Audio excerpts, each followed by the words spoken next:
Ex ignores our kids for his stepkids, blames me for their distance. Am I the asshole for saying they're justified in feeling fatherless? Original. I'm 33 and have 2 kids, 12 and 8. I divorced their dad when I discovered he was cheating on me with a mom from our younger son's school group. Despite that betrayal, I agreed to shared custody because I wanted my kids to grow up with their father in their lives. However, since the divorce, he's only been around when he's picking them up for visits. He often goes out with his stepchildren, but rarely includes our kids, claiming those outings are spur of the moment and can't always include them. Eventually, I stopped pushing, but I've always thought it was unfair that he keeps his distance from our children's lives. Recently, I decided to upgrade my older son's computer, and he asked if we could give his old one to his cousin, my brother's son. My brother has been a huge support for my kids. He's always available to take them to their school events when I can and often takes them out to the park or for trips when I'm busy. My ex, on the other hand, is rarely available for them.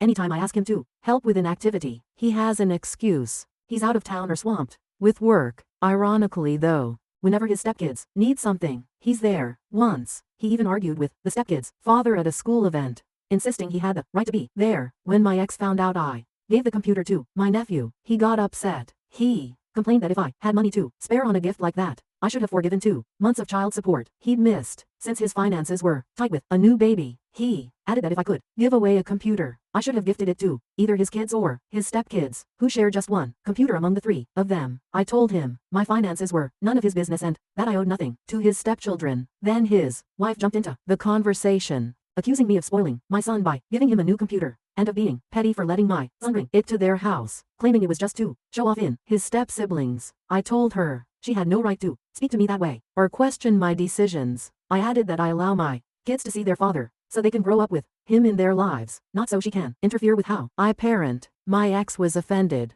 but I told him this whole situation could have been avoided if his wife hadn't inserted herself where she doesn't belong. After that, things seemed to calm down until last week. I went to pick up the kids and my ex was visibly upset. He explained that he tried reading a bedtime story to our youngest. At home, he still likes to be read to before bed, usually by me, his brother, or my brother. And when none of us are around, he listens to audiobooks. Apparently, my ex wanted to make an effort to connect, so he offered to read to him. But our son turned him down, saying he didn't need him for that because he could do it himself. My ex stayed to listen as he searched for a story for 8-year-olds without a dad on his tablet, and it hit him hard. The next day, my ex offered to take our older son to basketball practice, but he replied that he'd be going with his dad. He quickly corrected himself and said uncle. That made my ex even angrier, and when I came to pick up the kids, he confronted me about it. I told him that if our kids feel like they don't have a father, he has only himself to blame. He tried to shift the blame onto me, saying I was the one pushing him away from his role. I told him it's up to him to show up for his kids, not something I can do for him. I reminded him he was the one who broke our family, and he's chosen to be more involved with his stepkids than with his own children. I told him not to kid himself. The kids are growing up and they're starting to see the reality of who he is as a father. If he keeps this up, he can't expect much from them in the future. After that exchange, his mom called me. While she's always been polite to me, I felt the need to say that I would have appreciated this same concern from her when she supported her son's affair, knowing her grandchildren were losing their father in the...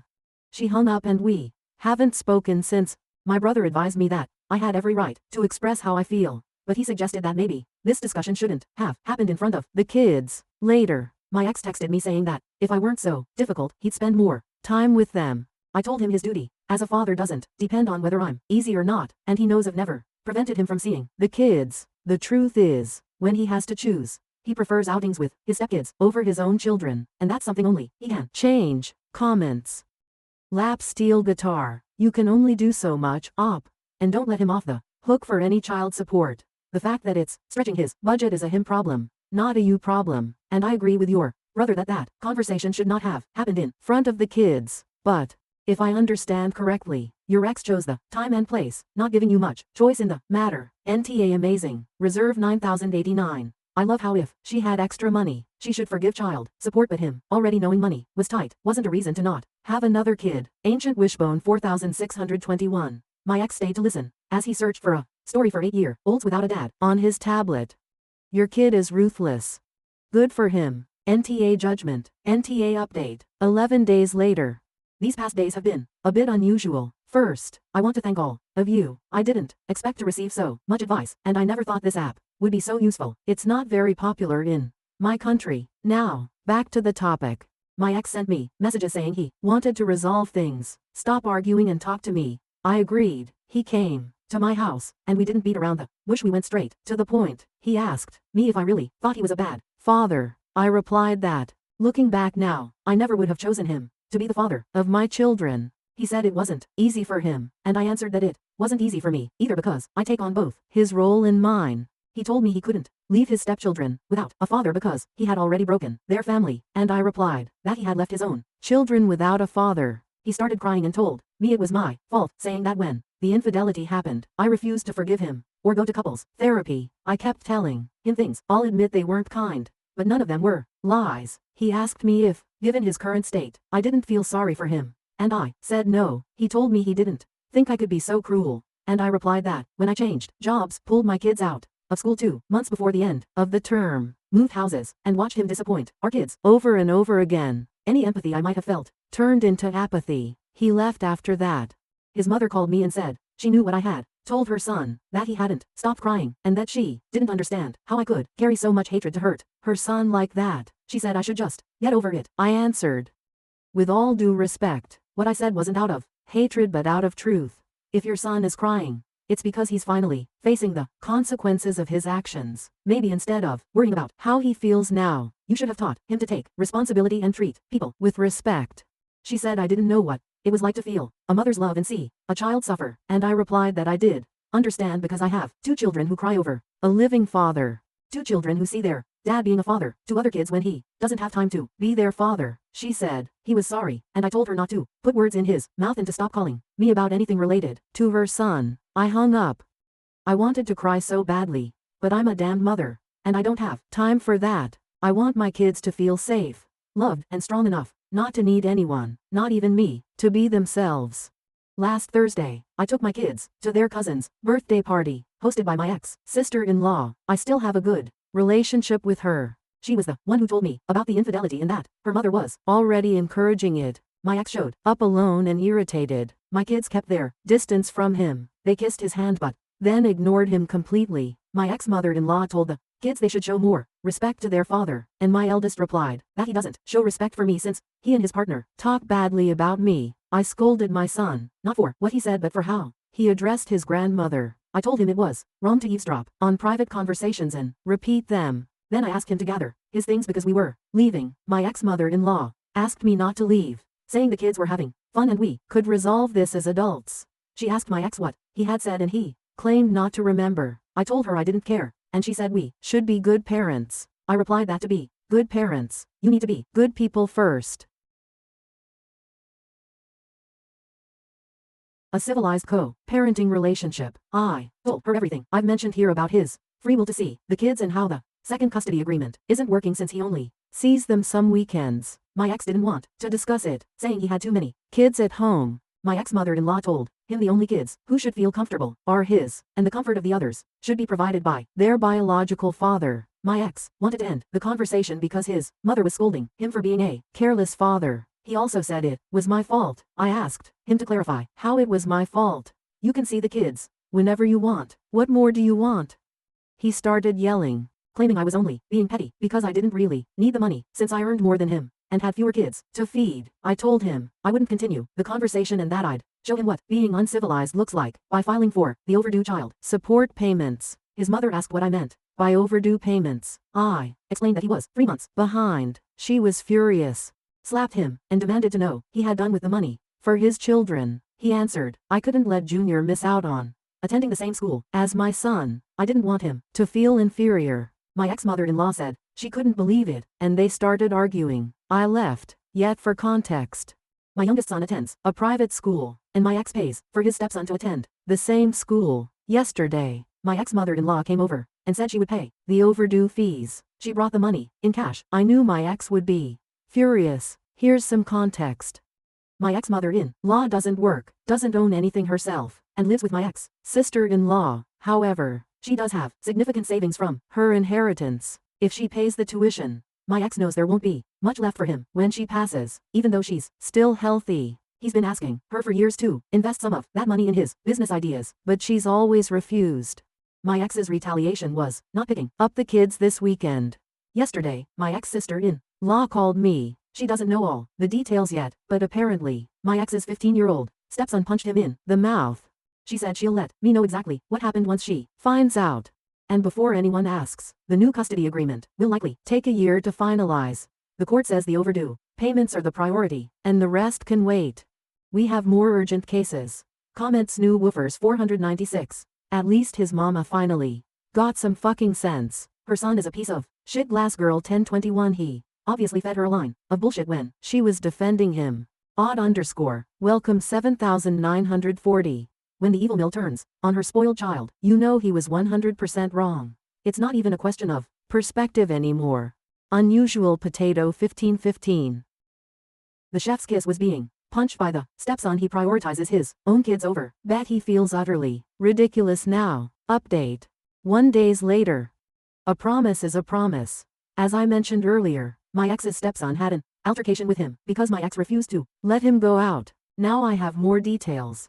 My ex's stepson had plans to go bowling with some friends. His biological father had already given him permission and money for the outing. However, when he told his mother, she said he couldn't go because they needed him to stay home and watch his younger siblings. My ex and his wife had planned outing and needed someone to stay with the kids. This led to an argument. The boy raised his voice to his mother, and my ex stepped in to demand that he respect her. The boy replied that he wasn't his father. Trying to maintain authority, my ex told him that as long as he lived under his roof, he had to follow his rules. The boy ignored him and turned away. My ex followed him and touched his shoulder to get his attention. At that moment, the boy turned around, punched him, and shouted that he wasn't his father and could never compare to him. The mother scolded him for his behavior, but the boy, still angry, shouted back that he hated her. This version was shared by my ex and his wife too. My ex-mother-in-law, my sister-in-law later, related to me. They went to try to gain her sympathy and convince her to take care of the kids, the two stepchildren and the baby so they could go out. However, my ex-mother-in-law told them she would not take care of the children. When I spoke to my ex, he mentioned he was dealing with family issues and claimed that the boy's biological father was turning him against him. He didn't give me many details and omitted most of what my sister-in-law had shared. He simply informed me that, due to the situation, he wouldn't be able to pick up our children this weekend. The 15-year-old boy is now staying with his biological father. As for what I mentioned earlier, my ex was 2 months behind on child support, and that same week, he was supposed to make another payment. He didn't, leaving him 3 months behind. In the end, his mother was the one who covered the overdue amount. Regarding the child who attends the same school as my son, it's not the 15-year-old involved in the altercation. It's his younger stepbrother, who is 8 years old, the same age as my son. I decided to enroll my son in that school when the affair became public. At the time, I was working as a kindergarten teacher at the same school, and the boy had been one of my students. We all knew each other, and to protect my children from rumors, I transferred them to a private school. This happened 2 months before the school year ended. Thanks to the circumstances and the support of some kind people, we managed to get them admitted. Comments G-Drum 123. So even after the punch and the argument they still wanted to go out. What a pathetic excuse for parents. I hope their marriage eventually falls apart. Carolina Mama 2015. Only did they want to go out, but it's funny how he had money to take his new wife out but not pay child support for his 2 bio children. Whatever. 53,143. I think it's funny that because of the altercation he said he couldn't take his own children for the weekend. So the 15-year-old was right. The man would never compare to the kid's father. The kid's own father is a better man. Libra Harper Serene. A true father would prioritize his children's needs, especially during a conflict. Instead, he uses the situation to avoid his responsibilities. / Now to the next story. Story 2. I laughed at Ray Farty. Got uninvited to the baby shower I planned. Now my sister finally chose a sensible name for her baby. Original. My sister is due in early January and we're planning her baby shower for early December. She decided she wanted to use my mother's maiden name, Rafferty, as her daughter's name. Not a tragedy itself, and I guess it works as a unique name. But yesterday I texted my sister I needed to get the custom items with my niece's name ordered ASAP so they would arrive in time for the shower. My sister then let me know they're going with an alternative spelling of Rafferty. I texted back, an alternative spelling of our mother's maiden name? My sister wants to spell it Ray Farty. So I sent back a bunch of laughing emojis and she asked, "What's so funny?" I tried to explain that no one will pronounce that as Rafferty and she'll probably get plenty of the same mispronunciations. She told me I was being ridiculous. I texted back, "My poor niece, little Miss Farty Ray. I was uninvited to the shower and my mom told me today my sister doesn't want me as the godmother anymore. But, like, Ray Farty is really bad, isn't it? Someone needs to tell her, right? Update." I don't know if updates are allowed here, but here it is and sorry. It's long and I've been having a hard time submitting it. Is there a character limit? I'll try posting some and put the rest in the comments. So we had an intervention on Ray Farty. I know everyone said to send a link to the original post to my sister to show her that 103% of the global population would call her daughter Ray Farty and that would be the easiest thing to do. But some commenters said some pretty gnarly things about my sister that she doesn't need to read and feel worse about herself. But I wanted to address a few things that came up. First, for those saying I shouldn't bother paying for the baby shower anymore, I had no plans to not continue to pay and help out. Disagreements and fighting aside, I love my sister and want her to go into motherhood filled with love and support, regardless of whether she wants my support or attendance at the event. Second, my sister's husband was made aware of the spelling change of Rafferty to Ray Farty about a month before my original post. He said he didn't think much of it until he saw it written down and immediately saw it as Ray Farty too. He said her emotions had been getting worse throughout the pregnancy and he didn't know how to approach her about going back to the original spelling. He had hoped that once she gave birth, all the hormones would somehow leave her body. She'd come to her senses and it would be a non-issue. Third, a lot of you were lumping my mom in with my sister and said some pretty horrible things about her too. All my mom knew was from my sister calling her to complain that I laughed at her for slightly changing the spelling. My mom just assumed it was a minor change like Rafferty until I told her to grab a pen and paper and I'd spell it out for her. Once she saw it was Ray Farty, she was team save this child. Now for those of you who told me I didn't have any tact and my reaction was mean. My reaction was because 1. People would call the poor girl Ray Farty her entire life for the sake of my sister being quirky. 2. Pregnancy brain aside. Surely my sister would realize her child will be called Ray Farty once it's pointed out. Have a laugh, change her mind, and this will end up being a funny story to tell at her daughter's future wedding or something. And 3. My sister is a bit of a joker, so I also initially thought she was just pulling a prank or joking. But if she was joking, she took the joke really far. She spent $400 on a mural painted on one wall in the nursery. She wanted to debut the finished nursery to everyone at the baby shower, including her husband, who was forbidden to see it beforehand. That had Ray Farty incorporated into it that now needs to be repainted. She also bought herself a birthing gift. Is this even a thing? She'd have my brother-in-law present to her in front of everyone at the hospital. A $900 plus gold bracelet with RAE, FART and Y charms. The baby book also has Ray Farty embroidered on the cover. I contacted my sister's best friend Katie, not her real name, if my sister has told her anything about the spelling change. She found out about Ray Farty after the blow-up with my sister, as my sister wanted to get Katie on her side. Katie, who's a teacher, was equally horrified about the spelling and told me this is the worst attempt at a creative name she's ever seen. The intervention of sorts, the Farty party, if you will, included me, my sister, her husband, his mother and father, my mother, and Katie, my sister, refused to believe anyone could possibly see Ray Farty as Ray Farty and that we were just mad that she was taking creative license and that everyone does that nowadays. My sister said children are not that cruel to bully her daughter for her name, and Katie said plenty of kids are cruel enough and the others would join in so they're not singled out themselves. My sister countered that as long as all the adults are pronouncing it correctly, that it'll be no problem, and Katie told her that not only would the adults not know how to pronounce it to begin with, kids will latch right onto that. I was happy Katie was there because she's shared interesting names her students have had over the past few years, so I knew her opinion on this would probably be the only one to sway her. My sister cried for about 10 minutes and finally agreed to entirely change the name, because even Rafferty was tainted because we had all ruined it for her. We told her to take her time to consider a new name. She told us she still wanted to honor my mother and she suggested she'd combine my mother's first name with her mother-in-law's name and created a name on the spot that included a crass term for a lesbian. When my mother pointed that out, she started crying again and accused us of not letting her be a mom, and her husband suggested we leave it for now and we should all go and give her space. It's been radio silence until my sister texted me a couple of hours ago that she and her husband landed on Theodora and she is absolutely in love with it. She even decided that my unborn niece looks like Theodora in the ultrasounds. She got those creepy 3D ones done where every baby looks like the same copper potato. I replied that that was lovely and that I'm so happy she's happy. It's not my taste, but at least it's not Theodora or some crap like that. So there you go, my niece has been saved from being called Ray Farty. I'm invited to the baby shower again, and I know this is just a little blip with my relationship to my sister, and we'll be fine, but Katie will be taking over as godmother, which is fine by me. I can always be godmother to their next child, who will probably be named something like Teramasu. Thank you all for seeing the same thing I did and letting me know stopping Ray Farty from coming into existence was the right thing to do. Thank you for watching. If you haven't subscribed yet, please do so and hit the notification bell to stay updated with more shocking, real-life stories happening around you.